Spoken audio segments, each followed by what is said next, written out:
અંકલેશ્વર શહેરમાં મોહરમ તહેવાર નિમિત્તે તાજિયાના જુલુસ પત્રકાર એકતા પરિષદ અંકલેશ્વર તાલુકા અને હમ ટીવીના સહયોગથી શરબત વિતરણ કરવામાં આવ્યું હતું. પત્રકાર એકતા પરિષદ અંકલેશ્વર તાલુકા અને હમ ટીવી તરફથી તાજિયા જુલુસમાં શરબત વિતરણ કરાયું હતું. શહેરમાં શહીદે કરબલાની યાદમાં કલાત્મક તાજિયાના જુલુસ નીકળ્યા હતા, જેમાં મોટી સંખ્યામાં મુસ્લિમ બિરાદરો જોડાયા હતા. જેમાં પિરામણ નાકા પાસે મોહરમ તહેવારમાં તાજિયા જુલુસ જોવા મુસ્લિમ બિરાદરો આવ્યા હતા. ત્યારે અંકલેશ્વર તાલુકા પત્રકાર એકતા પરિષદ તેમજ હમ ટીવી દ્વારા શરબતની પ્રસાદી પીવડાવી હતી.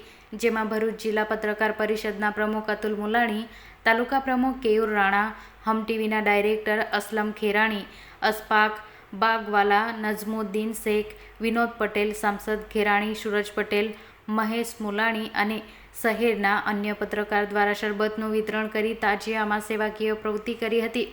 અને શહેરના કસ્બાતી વાડ, હઝરત હાલિમ શાહ દત્તાર ભંડારી, અંસાર માર્કેટ, કાગજીવાડ, સેલારવાડ, કસાઈવાડ, તાડફળિયા સહિત વિવિધ વિસ્તારમાં યા હુસેનના નારા વચ્ચે તાજિયાના જુલુસ નીકળ્યા હતા. આજે મોહરમના તહેવાર નિમિત્તે પત્રકાર એકતા પરિષદ અંકલેશ્વર તાલુકો અને હમ ટીવીના સહયોગથી આજરોજ શરબતનું વિતરણ રાખવામાં આવેલ છે, જેમાં સૌ લોકો શરબત પીએ છે અને આવા પ્રોગ્રામો અમે રાખતા રહીશું.